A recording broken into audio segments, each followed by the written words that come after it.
Today is September 1st, 2020. 1 year ago, September 1st, 2019, we're buckling down, 200 miles an hour wind. Couldn't see any sun. Wind gusting at 200 plus. And the floods start to roll in. 1 year later, not much has changed. I'm here at the government building, the Bahamas Government Complex, which hosts the prestigious Prime Minister's office. In America, they would say the heartbeat of America. This building is the heartbeat of Abaco.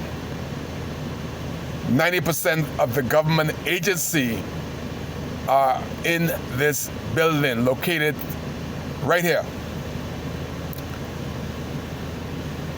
September 1st, you had over 3,000 people that lost their home, struggling and praying that they make it to this building because it was the only building that seemed structurally sound to save their lives. And if they dare make it to this building, they believe that they will be all right.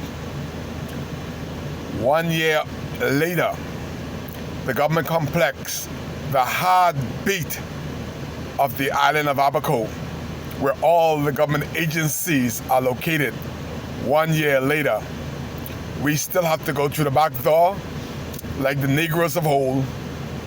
The government of the Bahamas and the Prime Minister, Dr. Hubert Minnis, and indeed our MP, collectively Darren Henfield and James Albury, have reduced us to nothing.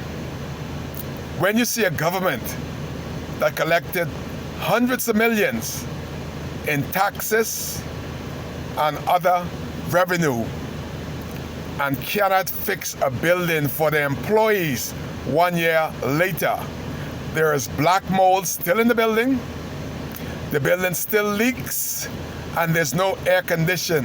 No wonder COVID-19 is rapidly taking over Abaco. This type of behavior should have been eradicated 4 months after the hurricane. And today, like the 1960s, when the Negroes couldn't come in the front door of places like the Savoy Theater, hotels downtown Nassau, this Prime Minister has brought us back in town, that the Negroes of today have to go through the back door 1 year later. Only one thing different is that the international people that he brought here also had to go through the back door. All the white people now feel what we felt like going through the back door.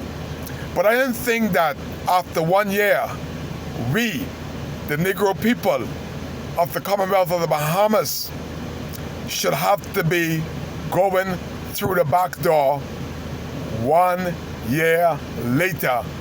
Everybody in this building basically is off. But I know why they're working today, because the mandate is to fix this building. You tell me 1 year later, the Prime Minister's office is the most important office in this building, and we still have to go through the back door. I gotta bring you up close and personal, because most people don't believe me. Maybe seeing will make you believe. This one is mind-boggling.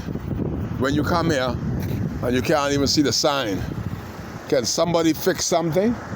I keep doing this shot until somebody do it right. You come back over here again. The paper's still in the front there. Paper's still in the front there. And you can't see the name Bahamas Government Complex. It's turned into, I don't know what you call it, but right here, you could see today that the building is still not completed. 1 year later, 1 year later, still not complete.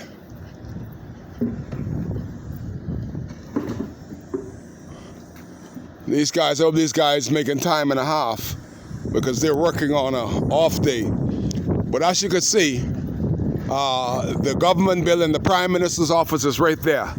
That's the Prime Minister of the Commonwealth of the Bahamas. And if the Prime Minister can't fix his office, how could he fix the country? This is his main building. And if the Prime Minister of the Commonwealth of the Bahamas cannot fix one building, his building, 1 year later, he is not ready to govern. And Kai Mills said he's not ready to govern. This is the evidence. We still have to go to the back door. Scaffolds are erected, and we still have to go to the back door in the Prime Minister's building, downtown Marshall. I'm going to leave it to that. I could say more, but I'll leave it to that. That shows you who is running what and how they're running their own building. I'm not going to talk about all the trailers back there with the government workers 1 year later. If a hurricane was to come 1 year later, where is the government workers that are stuck in the trailers gonna go?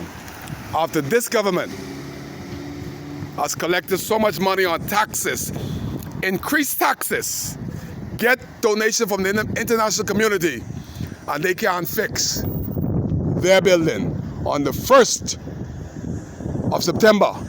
1 year later. 1 year later. Nothing is back to normalcy. But the Prime Minister will be on TV sarcastically, grinning, getting mad, and say all is well in Abaco. He's a liar. All is not well in Abaco.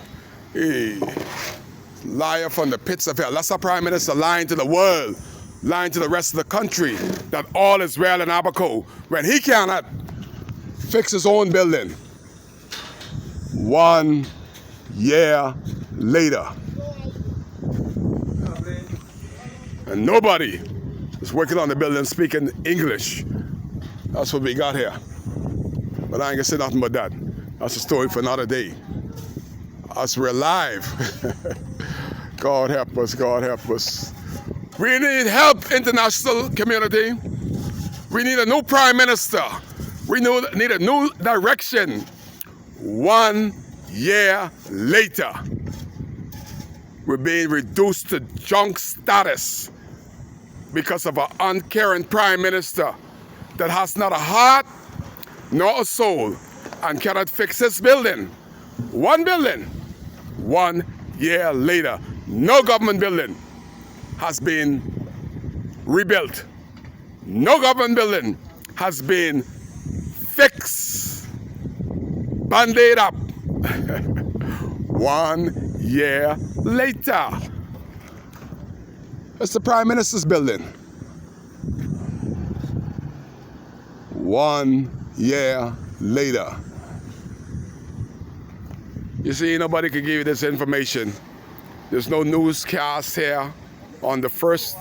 Only news is WCAY, and you're live at the building that hosts the heartbeat of Abaco, the Prime Minister's office, and he cannot get it done 1 year later. Kai Case, that's why he's here.